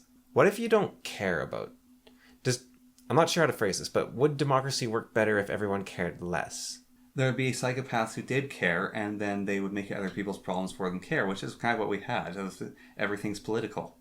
But you could because Canadians desperately, this is one of Canadian culture. This is something I've observed. Canadians desperately do not want to care about politics. That's something I've actually observed about Canadian culture. Well, that might be true of people in general, right? Like, you're not supposed to talk about politics on Thanksgiving and Christmas and that sort of thing, right? Like, it's you have... I think there's other cultures that really like politics, actually, but... Really? Yeah. I could be wrong. I'm trying to think of one. I think the idea is that it's not just about disagreement, it's about... The Greeks. No, it's more like maintain... Oh, I see. Like the ancient Greeks, yeah. Maintaining a flow, but that was just the demos, that was all the people doing the writing, not necessarily your average Greek guy. Just like, yeah, sure, have a democracy or whatever. Sparta. Oh, now we're getting conquered. Oh, that was a great idea. And now here comes Philip, and now we're getting conquered again. Yeah. I think in conversation, when people are talking, and it's just this. I was trying to conceptualize this. I think there's a way to talk to people, which is the proper way to talk to people in most situations, unless you're having an intellectual discussion, which is... Oh, sorry. Actually a intellectual for the sake of intellectual, because you're exploring an idea. Yeah. Because I think a lot of conversation shouldn't be that. But I also think, or maybe it should, but you've got to have that understanding. Like, when you're at the gas station and you're like, guys, like, that's $75.50, and you're like, okay, so democracy, right? Yeah. Total mess. And that save that for your taxi driver. So yeah, or your bartender or your hairdresser. Yeah. So, but I think there's a way of... I've heard people conceptualize it before as putting... I want to get this idea out quickly if I can. As putting on a show for people, or putting on you always have to act like you're happy around people, right?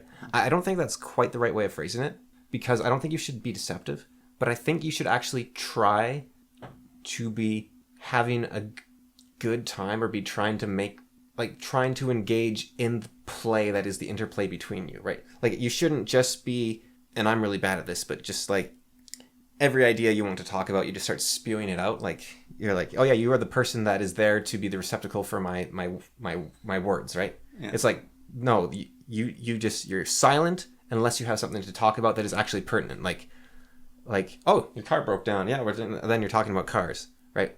But you don't go crazy about it. You don't start talking about the history of cars. You're just like, yeah, okay, and now we're done, and now we're silent, and we're stoic men staring off into the distance majestically, And I think it's a shallower form of relationship, I guess is what I'm getting at. And I think depth is confused with like closeness and like healthiness and goodness. Like, we're super close. We talk about everything. Like, I think actually a healthier relationship is probably a bit shallower, because I think the Let me go into meticulous detail about how I clean my butt with a toothbrush.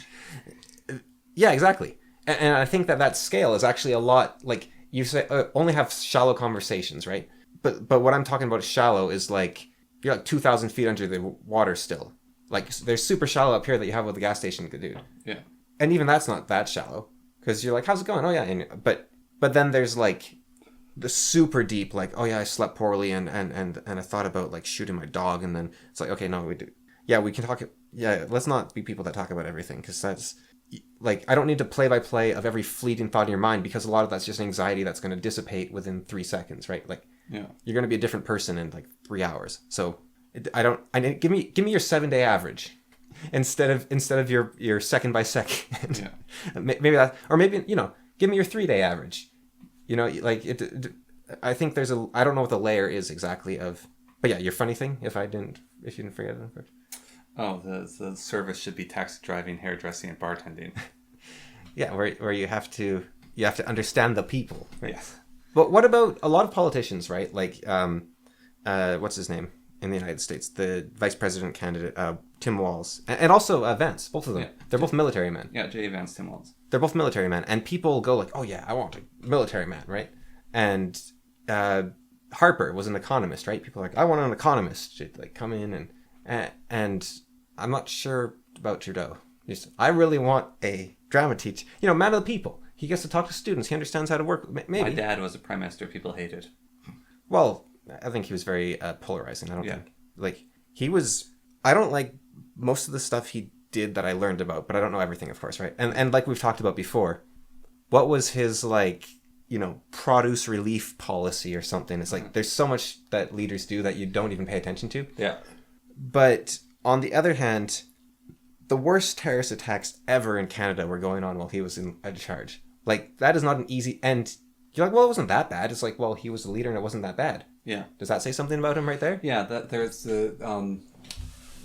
it's a something fallacy. I can't remember his proper name, but might be even disaster fallacy. Y2K was a hoax. Right, because people worked really, really hard to stop it from happening. Yeah. That's the annoying thing about climate change, right? If there's never any problems from it whatsoever, everything goes swell. People are going to be like, yeah, I knew it was a hoax. No. It's just because this whole time, for the last 50 years, we have been making changes to fix things. And we keep doing it every couple months. There's everything gets better and better and better. And the main thing we're racing against is people wanting more, people getting richer, and then population increasing. And we're still slowly pulling ahead. And it's that's not a hoax. That's just people being amazing and working really hard to try to fix things. Yeah. And now I think that said, I've been seeing, you were talking about the German government saying climate boiling or whatever, and I've seen people talk about the climate crisis and we're all going to die, and it's whoa, we need to save the planet. It's you don't... Yeah, it's sacrificing your children to the sun god. Yeah, or it's yeah, we can't have any more children, or it's whoa, why are you saving... Well, okay, first of all, you can't save the planet. You don't have a big enough hard drive. Yeah. And secondly, killing all people isn't the solution, because life, if you're worried about life on Earth, yeah, we've talked about it so many times, it's redundant, but life on Earth is fine. It's completely fine. If there's, look at cockroach and mouse populations. They're woo, they're way up. What is that indestructible bacteria called? It's named literally something indestructible. I don't know. But they put it on to the outside of a space station. Yeah. And it survived for 7 months or something. Yeah, life, but it doesn't even need to be an extremophile. Yeah. It's just the things, everything adapts. Yeah. And it adapts fast. It's only long-lived species that don't adapt fast. So, all the humans and whales and bears are going to die, but everyone else is going to be, elephants will all die. Yeah. But everyone else will be fine. And megafauna the microfauna will grow into megafauna because they have excess resources. I wonder, because it seems like we've had a bit of a downward trend, right? Dinosaurs, megafauna, mammoths and giant sloths, and everything's been shrinking. So, the reason for that... I think oxygen levels have been decreasing. Oxygen levels, but then when we go to mammoths and all those things, it's because we ate all of them? Maybe.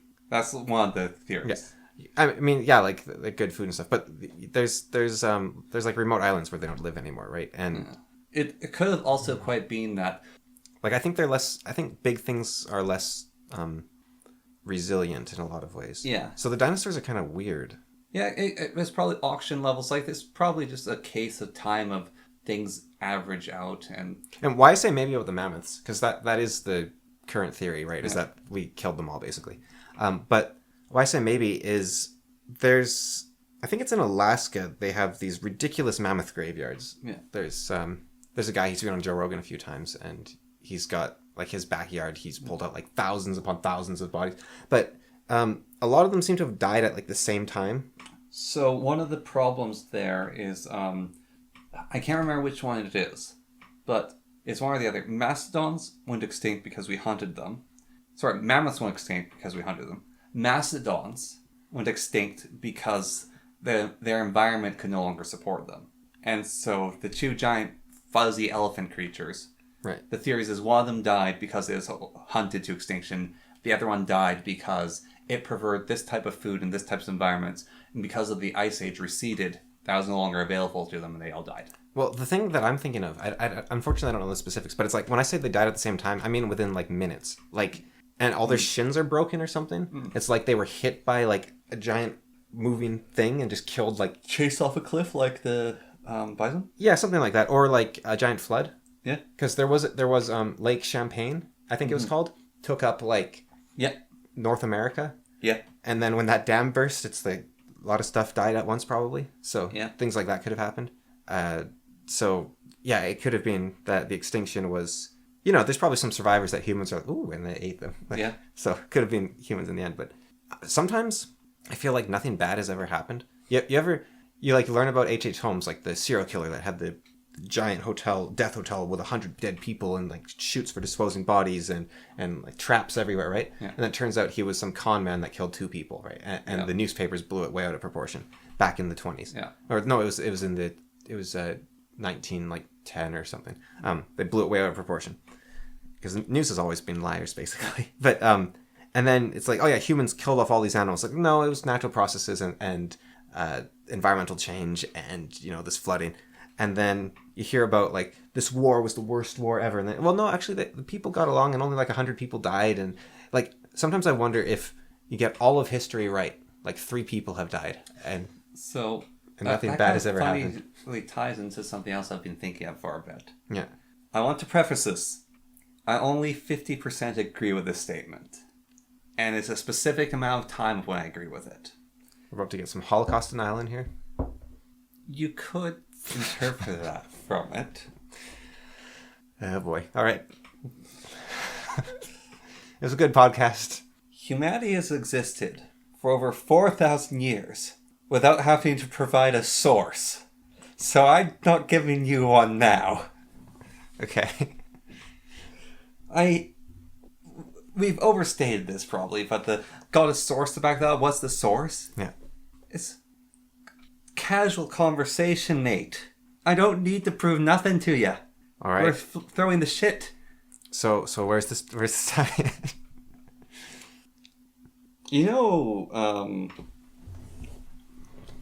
That mathematician guy who was a monk who had a bunch of stuff published after he's dead is used to find submarines and sunken treasure ships. Oh yes, Saint Submarine. No. Well, it is you take the people's average expectation or experts and then you... Oh, Bayes? Yeah, Bayes. Bayes, yeah. So partly using Bayes, but kind of bastardizing as well. Just using that as the foibles to keep my... I've never understood Bayesian statistics, so... as I understand it, you take what you think is the answer, and then you adjust it based on how well it maps to reality or something? Yeah. And that works for some reason. Yes. Right. Yeah, so... Okay. I think Short Fat Otaku did a video on him recently. Yeah, I have to watch it. Yeah, I watched that. Okay, so yeah, you know better than me then. I just know him from like XKCD and a few things. Yeah, but... And trying to learn about him on Wikipedia is the worst place on earth to learn math from. Like, it's like anti-knowledge. You try to read about a mathematical theorem and it's like, clearly the people that wrote this have no idea what they're talking about or have never interacted with a human before in their life. Yeah. Yeah. Well, that actually even falls into this whole thing on multiplicity, and what you said earlier backed me up about the history. Like only 3 people died. Yeah. It's twofold. Is one, why is your source any better than just me saying this? Yeah. Like, why do you believe the source and you don't believe me? Well, because the source might have pictures or something. Yeah. But I mean, pictures are pretty good. Yeah. And that's one of the few cases but my source is my brother Bill. He saw Emperor Palpatine shoot lightning from his fingers. Or actually, better one is so I caught a fish this big. Yeah. Oh, don't listen to Tim about his fish stories. He's a liar. And everyone in the community knows that Tim always has like the fisherman tales that are a little bit too big. Right. But You're not going to go to Tim's like, source, Tim, you accomplished something, give me a source. Right, so what we're going to do then is I'm going to say that 8 million people died in the Holocaust. And so if we average it to get an idea, then we have about 4 million. We average yours and mine, then we get about 4 million died. Which is about right based on the data we have. I really don't know anything about Holocaust denial, to be perfectly honest. Yeah. Apparently, like, the most I know is apparently the logistics, like, the Holocaust denial side of things is, like, the most believable one that I know about is, yes, the Holocaust did happen, but logistically it's not as big as people say it was. Like, it was maybe thousands or, like, 1 million. I think, like, the scale would be the easiest thing to argue, because there's a lot of accounts of it happening. But the scale could be something you could argue. When I was in high school, I did a unit on historical revisionism. Or not a unit, I did my final essay on historical revisionism. And I think a lot of them at the time anyways. Like, first there's the problem of just trying to accept that much evil, right? Like, it's like, that doesn't really conform with your worldview, right? It's like, I don't really believe that can happen. And that's a pretty strong opening argument in terms of just, this doesn't sound believable. Humans don't do that sort of thing, right? Like, and so I think a lot of Holocaust denial might actually come from a pretty good place in terms of, like, I just can't comprehend humans being that cruel to each other, right? Like, man's inhumanity to man isn't on that scale. That's ridiculous. And then the logistics alone, it sounds crazy. Like, how do you round up millions of people and kill them all? And it's something that the Nazis actually complained about in their writings, was like the difficulties of, or the scales of everything. Yeah, well, we look at Mao and the people he purportedly killed, and the numbers, like, it's a large estimate, like, it's a range of, we're not certain, like, there's the highest and lowest, and a large amount of people that died from Mao were due to starvation. Yeah, well, when I say complained, like, with the Nazis, the problem is, like, they were using machine guns at first. And so they say, so the Zionists say anyways, but they were using machine guns at first, and it was taking forever. And what they would do, there's this account of, I can't remember if it was a Nazi or if it was a survivor. I think it might have been a Nazi, but they dug out these giant pits, and they would sit a machine gunner at one end of the pit with the ramp, and they get all the Jews to walk past them. They would stop outside the pit, get them to take off all their clothes and all their jewelry and put them in separate piles. And then they'd get them to walk to the far end of the pit and press against the wall. And then they'd machine gun them all. And then they'd send in the next batch to press against the bodies, and they'd say, as tight as you can. And then they'd machine gun them all. And they just keep doing that over and over again.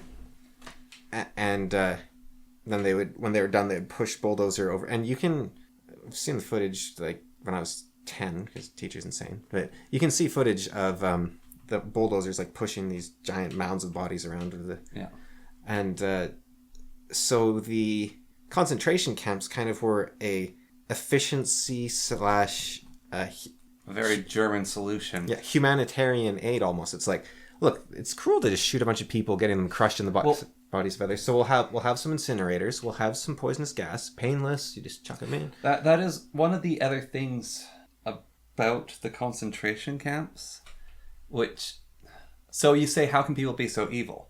I'll explain. I'll give you my counter argument to that. They aren't. Yeah, no, they're just. It's a problem solving. It was problem solving, but the problem isn't the problem you think it is. The problem wasn't, we have to get rid of this evil race. It's, we have this group of people we do not like. We are going to intern them in prison camps. We're at war. We are all starving. We do not have enough resources. We have to lighten the burden. Well, it's also... And that is purportedly a part of the start of the concentration camps of killing people, is that they couldn't actually keep all of them. Well, Dan Carlin has a counter-argument to that, which I think is pretty good. He thinks that they were doing it just for the sake of killing. And his argument is that you could have put them on the front line. Shove a gun in their hand, send them to the front line, let them die.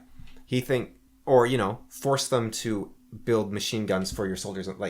Or force, you don't trust them with that, force them to make medic bags, force them to make clothes. Like, you could have turned them into a massive slave force, and instead you killed them all. So he thinks it was actually targeted at extermination, which I think is a fairly solid argument. But of course, your choice can, like, it's not open to chat, right? And it's probably different in different regions too. And yeah, part of the whole poisonous gas as well. It's like, you don't want to put some guy on the machine gun and like ruin his life because he had to kill 100,000 people every day, right? Like, or well, not that many people, but like 200 people every day, right? Like, you're gonna mess with their brains. So you just have this nice, clean, like, how automated they were with like, yeah, fold your clothes, put them here, take off your jewelry, put it here. Like they didn't want to pick through the bodies for the gold. They were just like, and it does sound unbelievable, right? Everyone went along with this, but of course not everyone did, and people did fight back. And also one of the Holocaust denial things is that why didn't anyone say anything? And people were saying things, but like the Holocaust deniers, nobody believed them. They're like, this is impossible. Nobody would do this. What are you talking about? This is crazy. No one would go along with this. You can't put 1 million people in prison. Yeah. They will break out. Like, what's going on? And it might have been uniquely German as well. There's something there. Like, another... The gas chambers, I believe, are another thing the Holocaust deniers talked about, because the gas used is supposed to have a specific effect on concrete or something that might not be... I'm going to counter Dan Carlin's thing. Okay. Because I don't believe this, but I'm going to come up with the devil's advocate counter of it. No matter how big your slave population, it doesn't mean they can produce food from concrete. Yeah. But... And another thing, so why not send them there? Well, you don't trust them to do these things. Work them till they die. That's evil of letting people die of starvation. Yeah. They're going to die either way. Yeah, so you're making it less painful. Yeah. So you're going to do I know we're taking the stereotype here, but essentially you're going to take the German solution. They're going to die every way of starvation.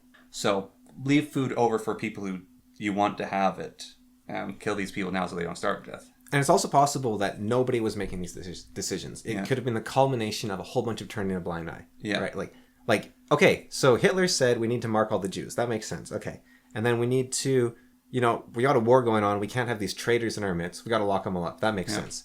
And then they did that with the Japanese in America. They locked them up. And then you're talking to your prison buddy who's in charge of a prison camp, and you're like, man, we're falling apart. We can't keep this prison going. And your buddy's like, oh yeah, well, my lieutenants, they took care of it. And you're like, what? Yeah, they took care of it. You're like, what do you mean? It's like, well, look, if they're sick, they're going to die anyways, right? It's like, yeah, so, you got machine guns to guard the camp, right?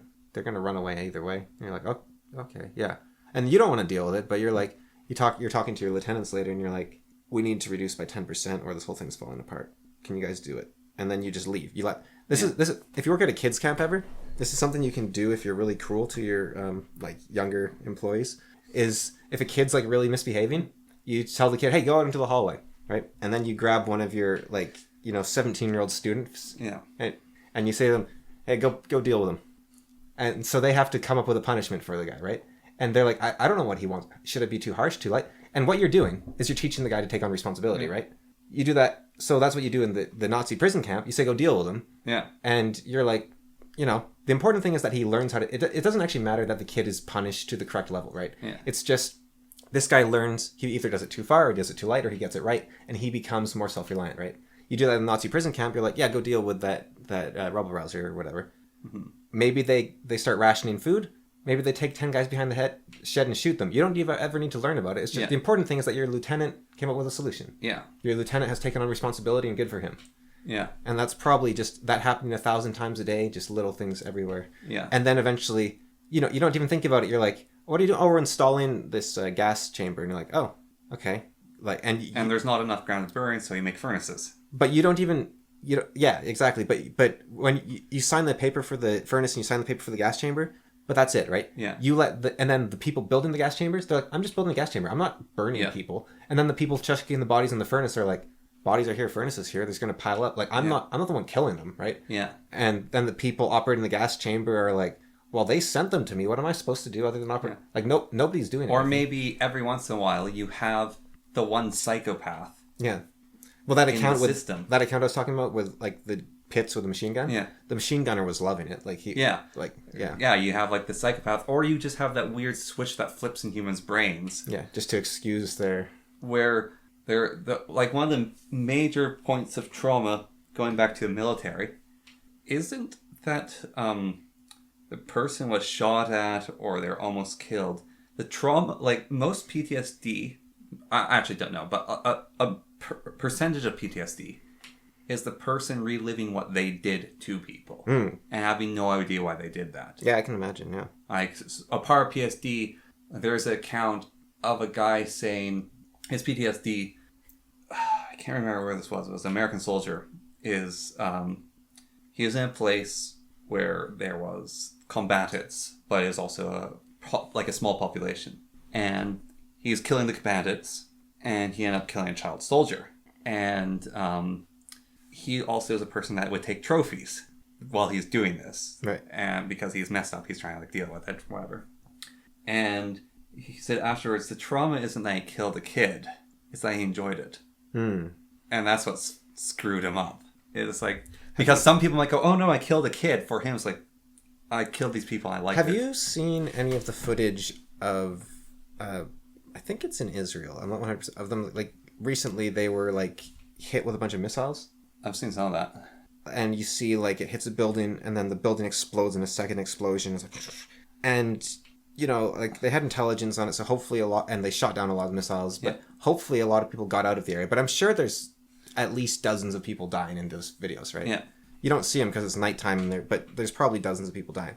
And watching them, I just can't help but think that is so cool. Like, it looks so cool seeing all these missiles come down and just like, and when Hamas filmed themselves on October 7th doing that first invasion, like they all run up to the fence, they slice it open, vehicles bust through, all the soldiers going, they just like instantly turned it into a war zone, like super efficiently, just boom, like clockwork, right? Yeah. Like that is awesome. That is people working together perfectly. It's not so much on the people working together. There's a piece of footage of there's a police officer in America.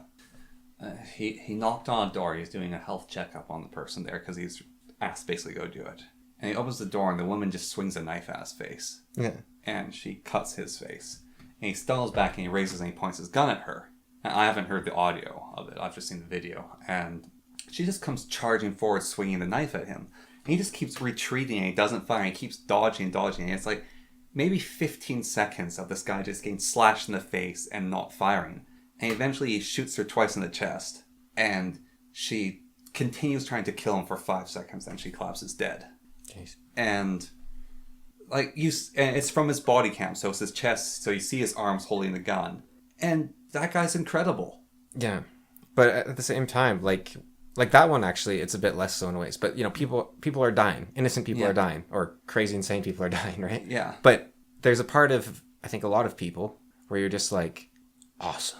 Even though it's horrible. Right? Yeah. It's traumatic and it sticks with you. And, like, you can't stop thinking about it. And you're, like, I haven't actually ever seen anything like you were talking about with that footage. I'm upset that I saw that. Like, I try to avoid it. But there's definitely a group of people on Twitter especially where they just see it all the time, right? And I think the reason they see it, it's partly because of how horrible it is, where they go, where they're just saying, oh yeah, this is terrible. And you want to know about, you want to be informed on terrible things, right? Yeah. So you keep looking at, like, I know about terrible stuff.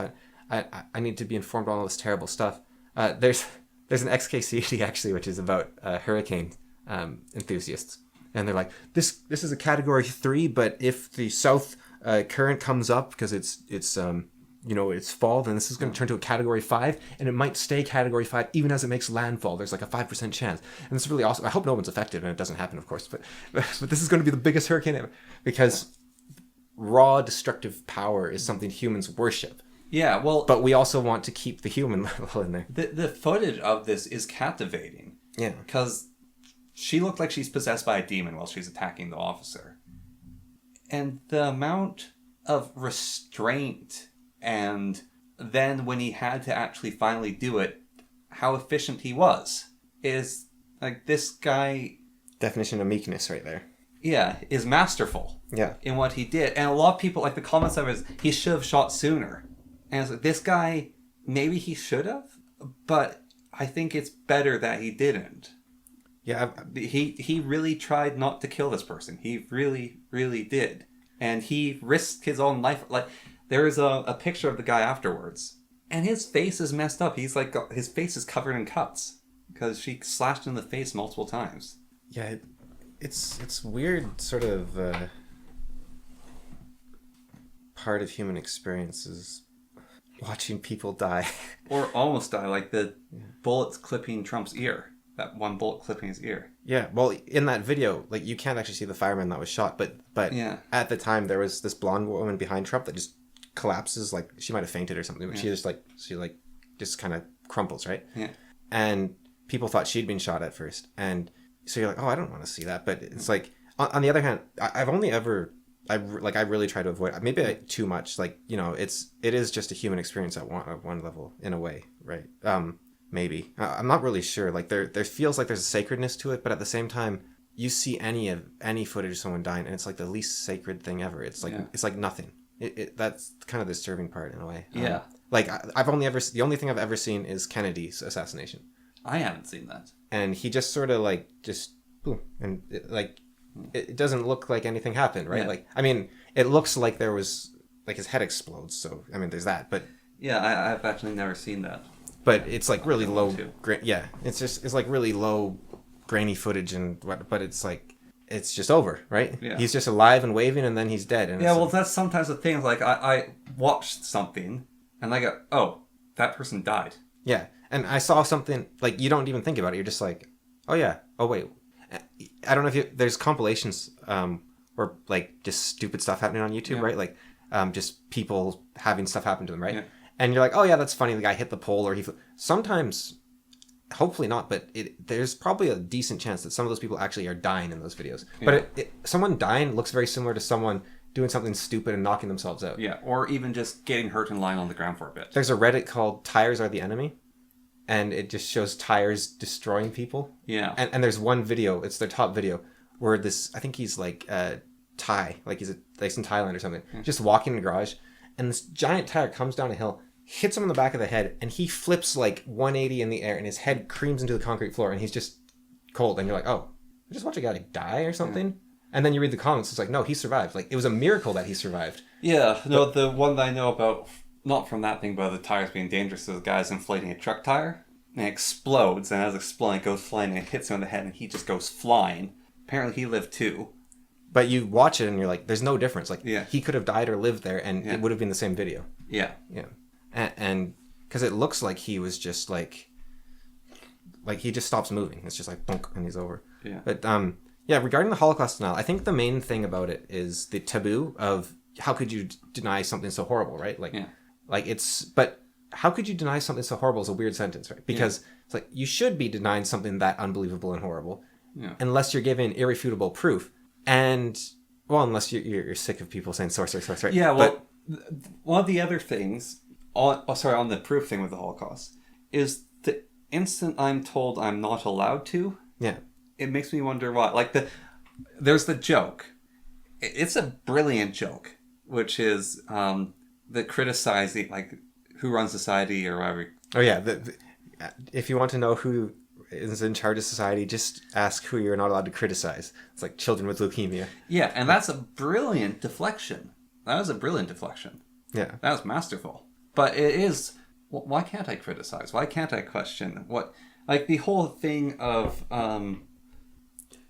so it's like, oh, you're a climate change denier. Yeah. You're an anti-vaxxer. You're a Holocaust denier. Yeah. You're a heliocentrist. Yeah.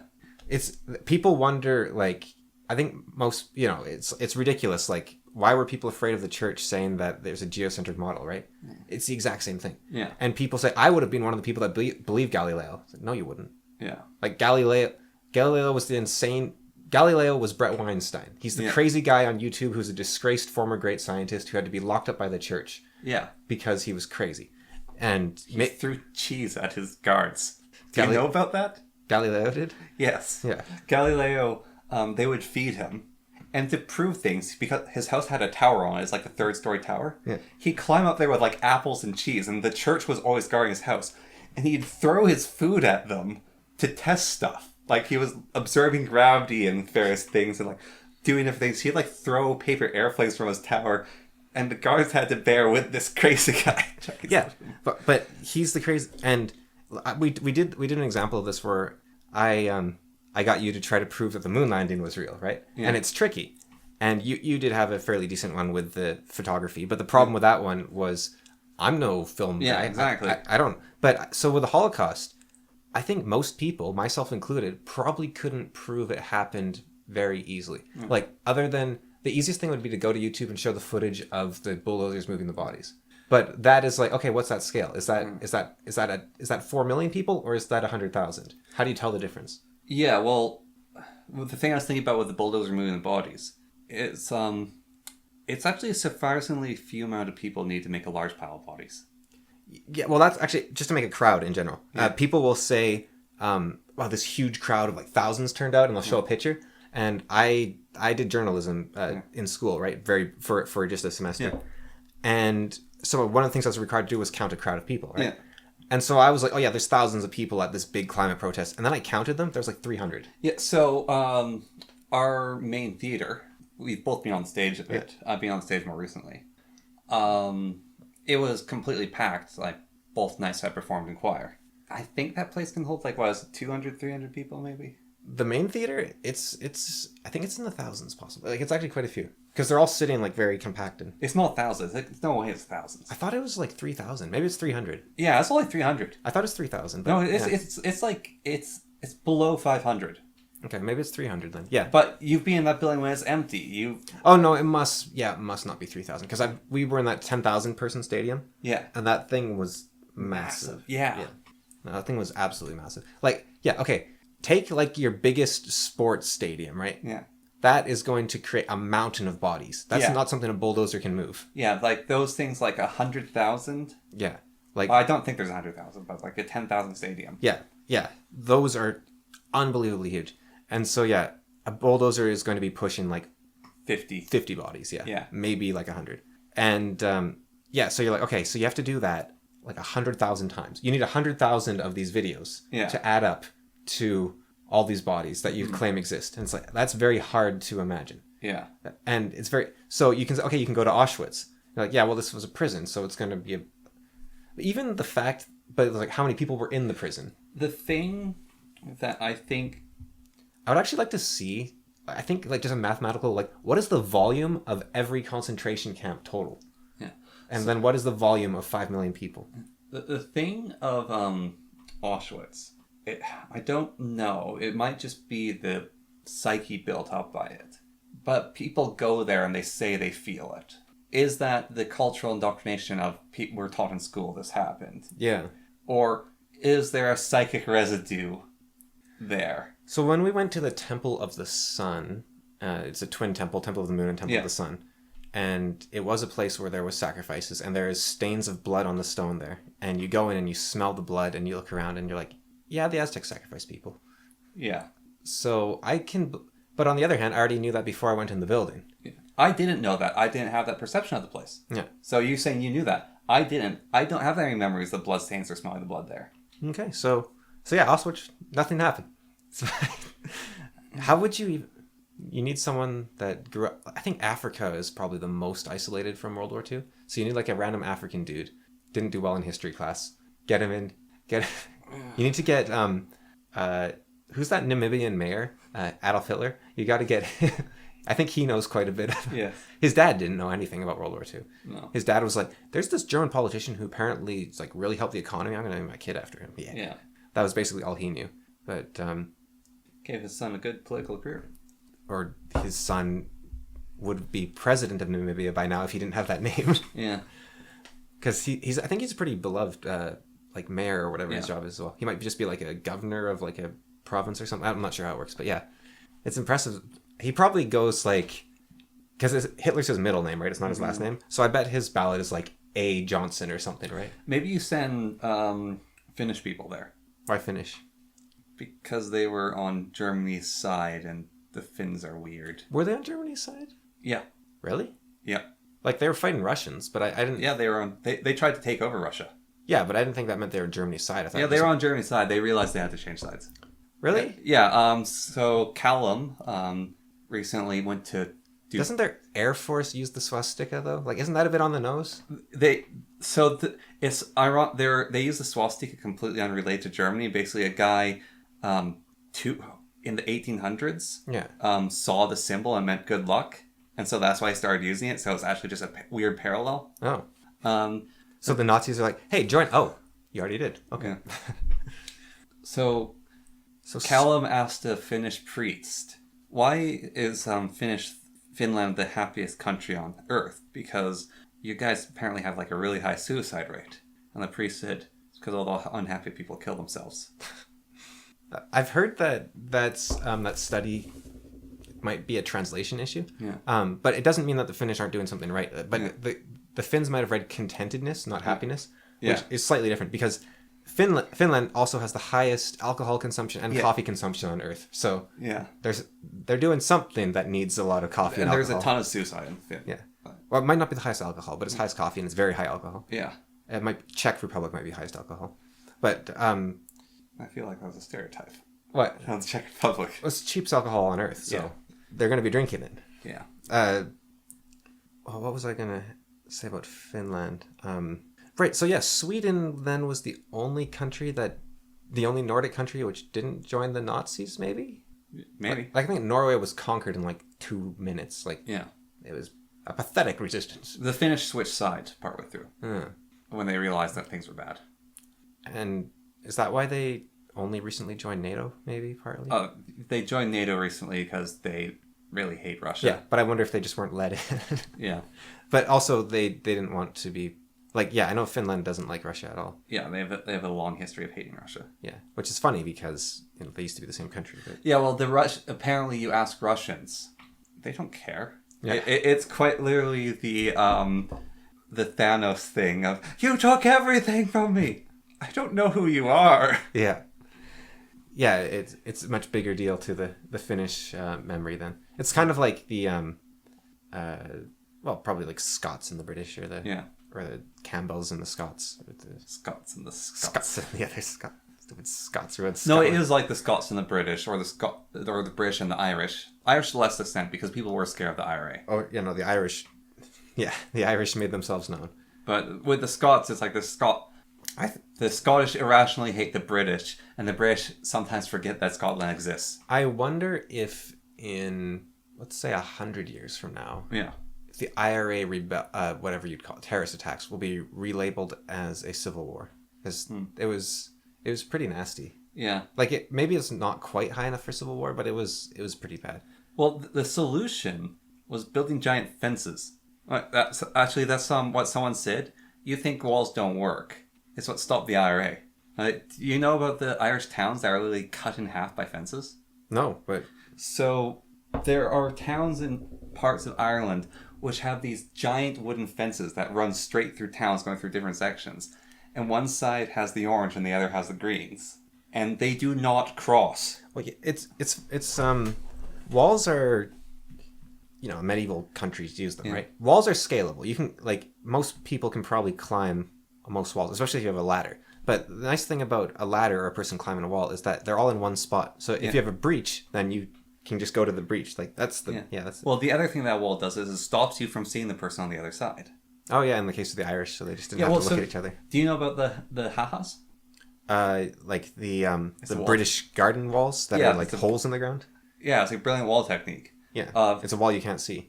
Yeah, it's a wall you can't see, but actually does two things. Not only is it a wall you can't see, so you're sitting there on your front lawn, and you're looking at all the peasants walking around. Oh, look at all those peasants. Yeah.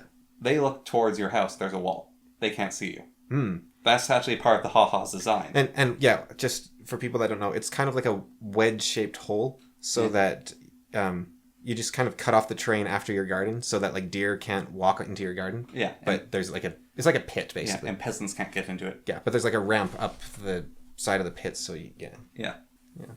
Yeah, but it's quite literally designed so that you can have the nice scenery and look at things, but people can't look at you. Without having to look at them. Yeah, no, that's quite literally. Wow. But even there's the wall, the emperor didn't know what went on outside the Forbidden Palace. And there's a giant wall around there. That's a metaphorical, but also physical wall. Yeah. The Great Wall of China was really, really annoying for the Mongolians. Or the Huns. It was the Mongols. Yeah, the Mongolians. Yeah. No, the Huns were on the other side of the world, basically. It's kind of funny that that's what they chose for the... Yeah.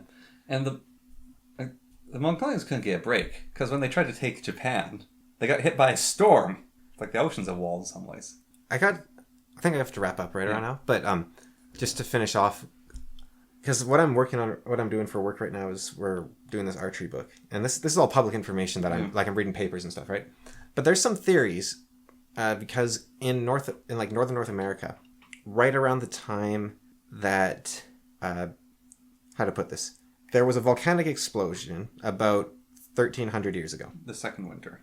No, that was a much smaller one, about 200 years ago. Okay. So this was a huge one that lasted for like 200 years. Okay. And at the same time, the bow technology in Alaska and the Yukon and BC, and also like NWT and Nunavut, suddenly got way better. Yeah. Suddenly everyone had amazing bows. They had copper arrows, and they were taking down moose with their bows instead of just caribou. Yeah. Just at the same time. It's like, well, okay, so the theory for a long time, and still I think it's the leading theory, is that there was a group of people in the Yukon or maybe in Alaska, and they had this advanced technology. The volcano erupts, and they're forced to flee, and they show everyone their bows. Yeah. They're like, hey, check out these cool bows we have. And suddenly everyone has all these cool bows. Yeah. But there's another theory, which does have some archaeological backing and some linguistic backing, because you can look at common languages, right? And also it has mythological backing, because these people share mythologies. Yeah. So 1,300 years ago, there was a man who set about uniting Mongolia. Yeah. And then he became Genghis Khan. And he started conquering like everywhere, right? Yeah. And so now the more boring of this crazy theory is that the peoples that he fought retreated across the Aleutian Islands, and then they like kind of, it's like dominoes, right? They retreat to the first Aleutian, that knocks the people there to the next one, and so on. And suddenly you have the bow technology of the Mongols all through North America. Yeah. Because the Mongols had this amazing bow technology. My fun theory, you're saying how they failed their invasion of Japan, right? Because they went off course. Massively? No. They were invading everywhere. So they were invading Japan, but they were also going across the Aleutians. Yeah. So... Well, actually, though, that said, you know how they went way off course, you said, right? Yeah. As a joke?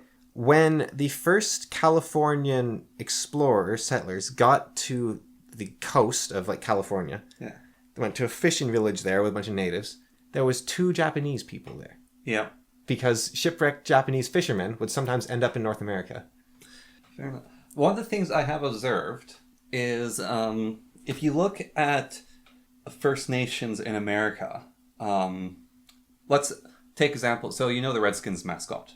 Yeah. So recently, the grandson or the son of a chief said, "Can we please have the mascot back to being that face? Because that's my grandfather's face, and he really liked being the mascot." But if you look at a picture of his grandfather, because they have them, it looks like the mascot of the Red Faces team. And so you look at the First Nations of America, and they've got those really strong, long noses that are kind of, not flat, but just kind of like go down. Yeah. And they have their own look. And you look at the First Nations, I don't know about the rest of Canada, but the First Nations in Yukon, Alaska, they look Mongolian. Yeah. No, so they look incredibly Mongolian. That's the Athapascan group. Yeah. So the Athapascans are actually massive. So it's the Yukon, it's Alaska, it's BC, it's parts of the state. So the Navajo and the Apache, they are also Athapascan. Yeah. The Chiricahua in Mexico are also Athapascan. And they all share similar language, similar mythology, similar technology. And so you've got like, but the thing, like, you've got like Chiricahua legends of like shooting the sun that you have in like China. Yeah. And that's, it could just be that there's a human legend about shooting the sun and it goes everywhere. But it is interesting. The Chiricahua actually have a tale that they used to be slaves who built pyramids for bowmen who would ride horses.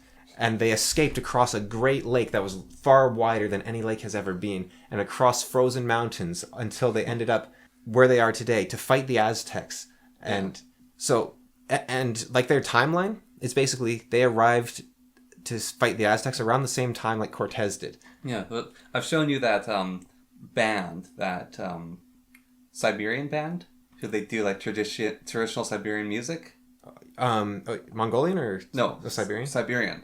And they do like throat singing. Right. It's some Mongolian stuff. But like their traditional clothing, when I first saw these videos, I was like, that just looks like the native, like slightly different. But it's because they're using like muskox instead of Right. Like the Mongolian ox instead of the moose here, deer thing. Like, they looked so similar, and like their traditional dancing, it's just like, and here's my magic, basically. We have so little of First Nation culture left over. That's one of the problems. But basically, you have like a unit as low upgrade. The Mongolian stuff basically looks like if you just threw an upgrade out, like if it had basically sat around a little bit longer, developed further, and hadn't been as annihilated or wiped out. Yeah, there's a neat... If you look at like Nepalese Buddhist paintings and you look at Navajo blankets, they're like the same design pattern. Yeah. So it's really cool. And also the Tibetan, like the ancient Tibetan language is very similar to Athabascan in a lot of ways. And it logistically makes sense because people had to get to North America somehow. And they might have come in waves. Yeah, exactly. Like there's Vinland. You know about Vinland, right?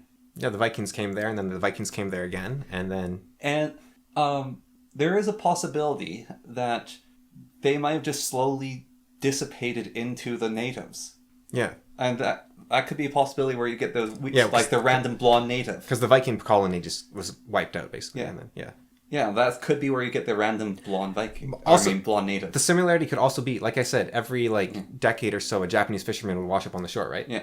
You get a really charismatic Buddhist priest. Yeah. He just starts preaching to all the natives. They're like, yeah, we agree, cool. And then suddenly you have... Yeah, well, there's a show on Disney called Shogun, and it's based on that pirate. He was a British pirate who, some people say he's not a pirate, but anyways, he washed up in Japan, and he basically told the Japanese that the Spanish and the Portuguese have the right of God to conquer you.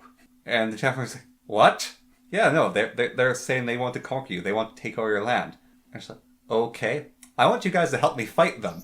And the Japanese just thought he was a madman, but this guy was incredibly charismatic, this sailor pirate. Yeah, you just need like one charismatic dude to change everything. And so many legends and stories are based off this one guy. All right, I really got to get going though. So, yeah. So, I would be interested in the comments. What's your best argument for the Holocaust happening? A little bit of... And I don't support democracy. Democracy's lame. I want... Well, I was actually going to say, I think constitutional monarchy is the way to go. I think it's the best system. A proper constitutional monarchy. Yeah. No, I think it's a where great system. Where the king doesn't accidentally sell all his power away. Yeah. I think like the British government has the best system. Yeah. All right.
you